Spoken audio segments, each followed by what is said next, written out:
I just gave birth, and my mother-in-law has been trying to take over ever since, ignoring boundaries, hijacking milestones, and acting like she's the real mom. Now I'm fighting for my place in my own daughter's life. I thought motherhood would be the beginning of a beautiful chapter in my life, bonding with my family, building new traditions, watching everyone fall in love with my daughter. Instead, it feels like I'm constantly fighting just to be seen as her mother at all. I, 26 female, gave birth to my daughter 3 months ago, and while the transition to parenthood has been overwhelming and emotional, as everyone warned me it would be, there's one thing no one prepared me for: how my mother-in-law would turn into a complete nightmare. Before I got pregnant, I genuinely liked my mother-in-law. We weren't the type to text every day or have spa dates, but we got along well when we saw each other. She was funny, easygoing, and respectful of our space. She was the kind of mother-in-law you hear horror stories about and think, wow, I'm so lucky mine's not like that. But something changed the second we told her we were expecting. Suddenly, it wasn't about me growing a tiny human inside my body. It was about her becoming a grandma. And slowly but surely, she started inserting herself into every decision, every moment, every piece of our lives. Like she was the main character and I was just the vessel who made it all possible. At first, I brushed it off. Pregnancy hormones, excitement, I told myself. Everyone gets a little weird when there's a new baby on the way, right? I was wrong. So wrong. It started with small things. When my husband and I announced the pregnancy to immediate family, we made it very clear. No public announcements until after the first ultrasound. I was only 6 weeks along. And miscarriages are far too common at that stage. Mother-in-law smiled and nodded politely, and then spent the next few weeks pestering my husband over the phone. When can I tell everyone? I might just go ahead and post it anyway. I'm just so excited. Thank you for making me a grandma. Every call, it was the same. It didn't seem to matter that we wanted privacy. All that mattered was her excitement, her timeline. Still, I tried to stay calm. She was just excited. She didn't mean any harm. I told myself that over and over like a prayer. But the baby shower debacle shattered any illusions I had left. Mother-in-law insisted she would plan the whole thing. Don't worry about a thing, she said. All you need to do is give me the guest list. I should have known better. I sent her the list, names, addresses, everything, well in advance. I asked occasionally if she needed any help, any support, any backup plans. She always waved me off. It wasn't until mid-October, when my husband casually mentioned the shower at dinner, that the truth came out. She hadn't even sent the invitations yet. We were already cutting it close. The shower was supposed to be in November, and I was due in early February. Scrambling, we had to push the shower to mid-January, just 2 weeks before my due date. The stress was unbelievable. I spent nights panicking that I wouldn't have the essentials ready in time, that the baby would come early, that I wouldn't even have a crib set up. The whole point of her handling everything was so I wouldn't be stressed. Instead, she caused the exact thing she promised to protect me from. And yet, like an idiot, like someone desperate to keep the peace, I forgave her. I told myself again that it wasn't intentional, that she was trying her best, that once the baby was here, everything would settle down. I wish I could go back and shake myself. Because once the baby arrived, the real nightmare began. I didn't know it at the time, but becoming a mom wasn't going to be the hard part. The hard part was going to be standing up for myself, for my daughter, when the people closest to me tried to push me out of the picture. And my mother-in-law? She wasn't just excited. She wasn't just overstepping. She was trying to rewrite the whole story. And in her version, I wasn't the mom anymore. Update 1. Looking back, I think the baby shower mess was the first real glimpse of how bad things were going to get. At the time, though, I still wanted so badly to believe the best of her. After all, she was excited. She was trying. She just got a little disorganized, right? I didn't realize then that excitement wasn't the problem. It was control. It was entitlement. During the last weeks of my pregnancy, mother-in-law started slipping more and more "just wait" comments into every conversation. Just wait until the sleepless nights, she would chuckle, like some smug fortune teller. Just wait until you realize you're doing it all wrong, she said once after I mentioned I planned to exclusively breastfeed. Just wait until you're desperate for someone to take her off your hands. It stung more than I let on. Every time she spoke, it felt less like advice and more like a warning. You can't handle this. You're not enough. But I smiled through it, because that's what you do, right? You smile, you nod, you tell yourself it's not worth a fight. The hospital visit after my daughter's birth was when the fear first curdled into anger. We made it clear, no kissing the baby. It was peak RSV season. Our pediatrician had emphasized it multiple times. I wasn't being paranoid. I was protecting my newborn. Mother-in-law held her arms out the second she entered the hospital room. Beaming, she took the baby, cradled her against her chest, and kissed her right on the forehead. My whole body stiffened. My husband immediately reminded her, gently but firmly, about the no-kissing rule. She laughed it off. I couldn't help myself, she said, brushing it away like it was no big deal. It was just a little kiss. But to me, it wasn't just a kiss. It was a giant flashing neon sign. I will do what I want, not what you ask. When we finally brought our daughter home, I was a wreck. Exhausted, sore, overwhelmed. I was bleeding, leaking milk, navigating feeding schedules on 2 hours of sleep. I could barely remember my own name half the time. Mother-in-law offered to come over and help. Desperate and naive, I said yes. She showed up, held the baby, did a few dishes, made a quick dinner, and left 45 minutes later. I remember sitting on the couch afterward, nursing the baby with one hand and trying to scarf down cold spaghetti with the other, feeling like a fool. That wasn't help. That was a performance. But again, I told myself she meant well, that I should be grateful anyone was even offering. Soon after, the invite started. Bring the baby over to our house, she said. Come visit. You can stay for the afternoon. It was 2 weeks postpartum. I was still wearing pads the size of mattresses. I was still crying randomly at commercials and bleeding from half-healed stitches. It was the middle of cold and flu season.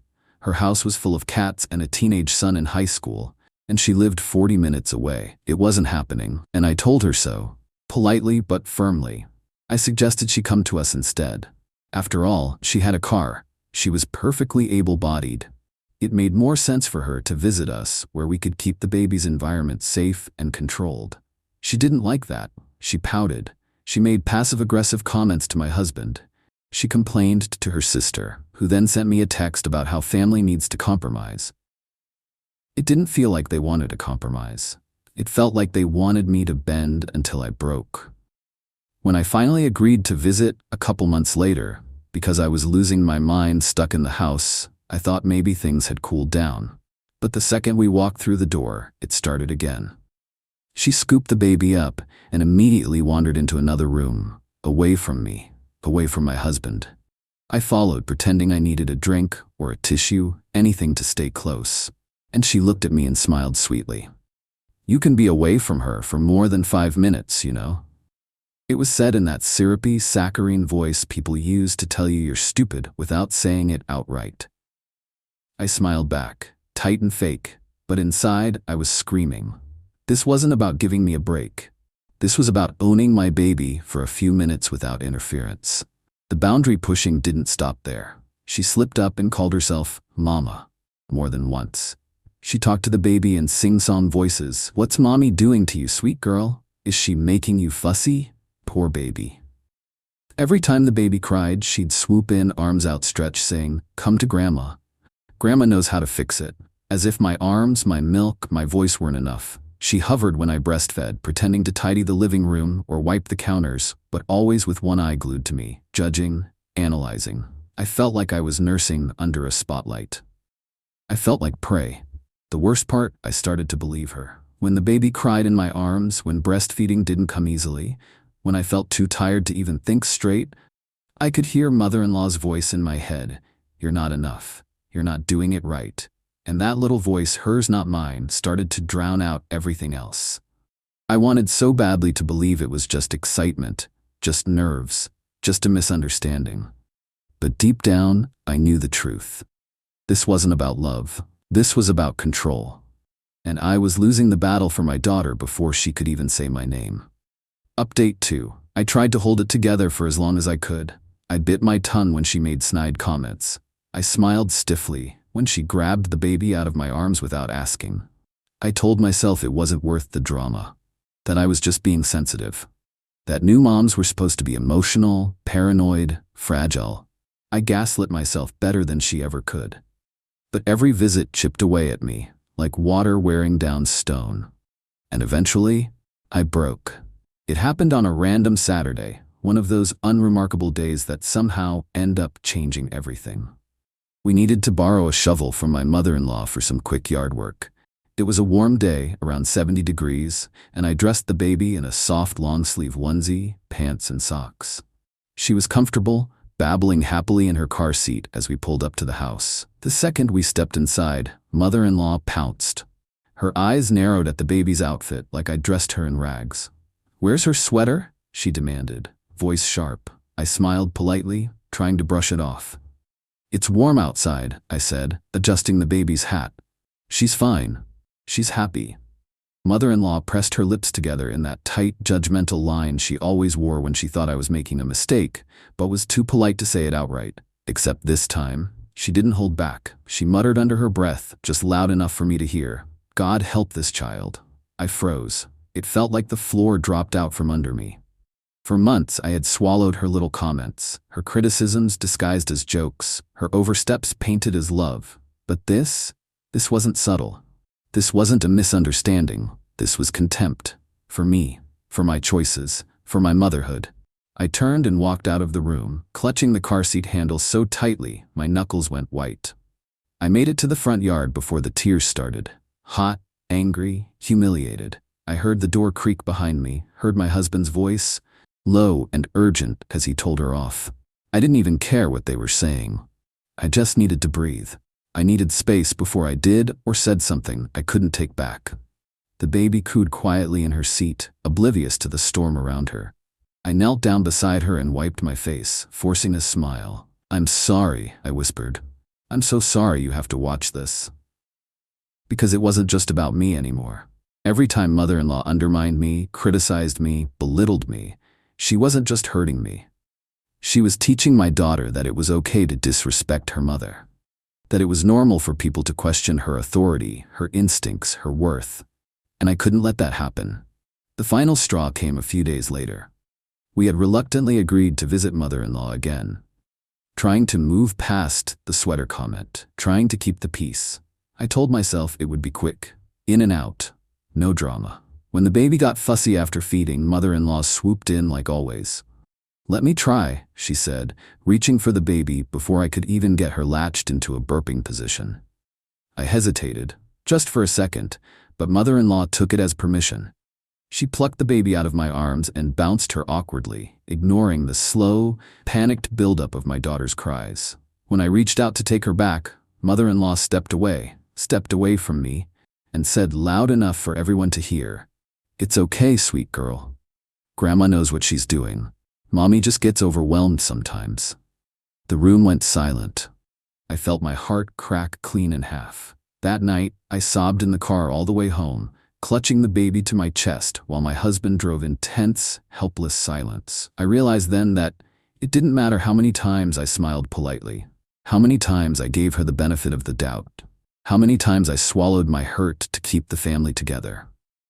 She would keep pushing, keep crossing boundaries, keep undermining me. Because she didn't see me as the mother. She saw me as the babysitter. Temporary. Replaceable. Someone who needed her approval to be a real parent. And if I didn't stand up for myself, if I didn't draw a line in the sand and mean it, I was going to lose. Not just the battles. The war. The war for my daughter's respect, for my own identity, for my right to be her mother, without question, without apology. It was time. Time to stop explaining, time to stop excusing, time to stop asking for permission to be the parent I already was. It was time to be done playing nice. Update 3. The decision wasn't easy.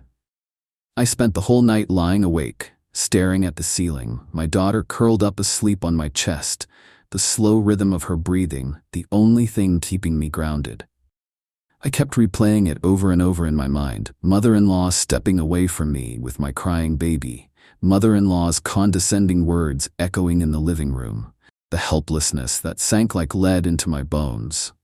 I had spent so long trying to be polite, trying to be understanding, trying to be the good daughter-in-law. And where had it gotten me? Pushed aside, silenced, treated like I was disposable in my own child's life. No more. The next morning, after a long, teary conversation with my husband, who to his credit was just as furious and heartbroken as I was, we made a plan. There would be a sit-down, a real one. No soft pedaling, no second guessing. We would set the rules, clear, firm, non-negotiable. And if she couldn't respect them, she would lose access to us and to her granddaughter. Simple as that. We invited mother-in-law over for coffee under the guise of a normal visit. I don't think she suspected anything at first. She arrived smiling, bearing a bag of homemade cookies, like a peace offering. She went to reach for the baby the moment she walked in, but I gently stepped between them. "Let's talk first," I said, my voice calm but leaving no room for argument. She blinked, surprised, maybe even a little annoyed. We sat at the kitchen table, my husband and I side by side, the baby sleeping peacefully in the bassinet nearby. And I started talking. I told her, without anger, but without apology, how her actions had made me feel. How dismissing my wishes about no kissing in the hospital had made me feel powerless. How helping for 45 minutes and expecting praise had made me feel abandoned. How constantly referring to herself as mama or mommy had made me feel erased. How second-guessing my choices, criticizing my parenting, and trying to physically separate me from my own child had made me feel invisible in the one role I cared about most, being a mother. I told her that from now on there would be boundaries. No leaving the room with the baby without permission. No undermining my or my husband's parenting decisions. No referring to herself as mama, mommy, or anything other than grandma. No unsolicited advice disguised as criticism. Visits on our terms at our house until we decided otherwise. If she couldn't respect these rules, she wouldn't be welcome. Period. At first, she didn't say anything. Her mouth hung slightly open, like she couldn't believe she was being spoken to like this. Like she couldn't believe we had the audacity to demand respect. Then the tears started. "Real or performative, I'll never know. You're keeping her from me," she whispered. "I'm just trying to love her." "I'm not keeping her from anyone," I said evenly. "I'm protecting her and protecting myself, respecting us as part of loving her." She shook her head. "You're overreacting. You're still hormonal. You'll see once you calm down." And there it was, the gaslight, the invalidation, the refusal to listen, to hear me. For a second, old habits kicked in. I felt myself wanting to backpedal, to soften, to explain, to make myself small again so she could feel big. But then I looked at my daughter sleeping peacefully in the bassinet, and I realized she deserved better. She deserved a mother who didn't apologize for standing tall. "I'm calm," I said quietly, "and I'm serious. These are the rules. It's up to you if you want to be part of our lives." My husband nodded beside me, solid and unwavering. Mother-in-law wiped her eyes dramatically, huffed and muttered something under her breath about never being good enough. But when she realized we weren't budging, she stood up, gathered her things, and left without another word. The door clicked shut behind her, and for the first time in months, the house felt still. Clean. Ours. I won't lie, it hurt. Drawing that line cost us something. The relationship with mother-in-law would never be the same. Family gatherings would be tense, holidays would be awkward, gossip would swirl, but it also gave me something. It gave me my voice back. It gave me my motherhood back. It gave me the chance to raise my daughter without constantly looking over my shoulder, waiting for someone to swoop in and tell me I was doing it wrong. It gave me peace. And in the end, that peace was worth every uncomfortable conversation, every strained relationship, every hard, messy moment of reclaiming my place. Because I wasn't just fighting for myself anymore. I was fighting for the little girl sleeping in the bassinet, the one who would grow up watching me and learning what love is supposed to look like. Update 4. The aftermath wasn't as explosive as I expected. There were no screaming matches, no dramatic ultimatums, just a long, tense silence. Mother-in-law didn't call, she didn't text, she didn't show up at our door demanding to see the baby. And honestly, that hurt in its own way. It was confirmation of something I had suspected deep down but hadn't wanted to admit. That her love for my daughter was conditional. Conditional on access, on control, on things being done her way. When she realized she couldn't steamroll her way into our lives anymore, she chose distance instead of respect. At first, I grieved that. Grieved the dream I had once clung to of a big, happy, close-knit family.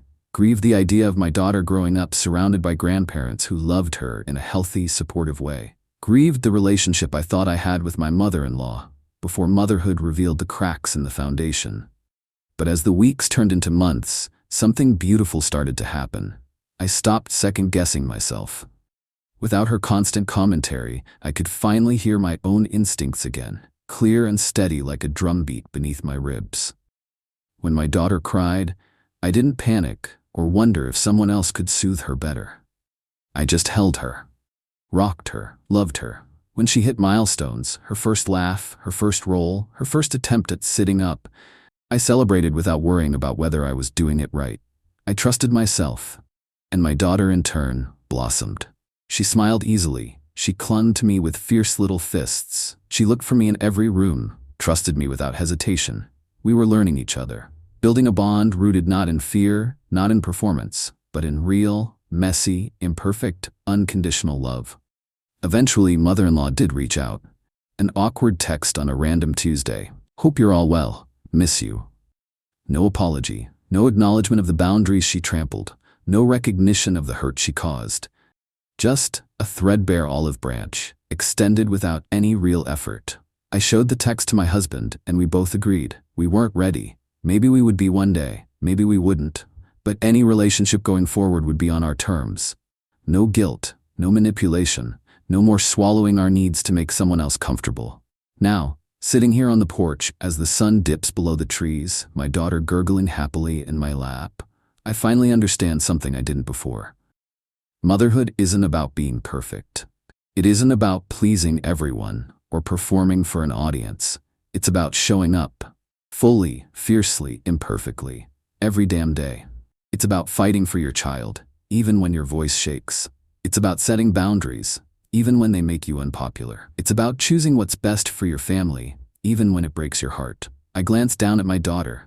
She's staring up at me, wide-eyed and curious, a drool-soaked fist crammed into her mouth. "Hey, baby girl," I whisper, smiling. "You're safe. I've got you." And I realize I've got myself too, finally. TLDR, my mother-in-law kept undermining my role as a new mother, crossing boundaries and trying to act like she was the baby's real mom. After months of emotional manipulation, I finally set firm boundaries. And while it strained our relationship, it gave me back my confidence, my peace, and the chance to build the family my daughter deserves.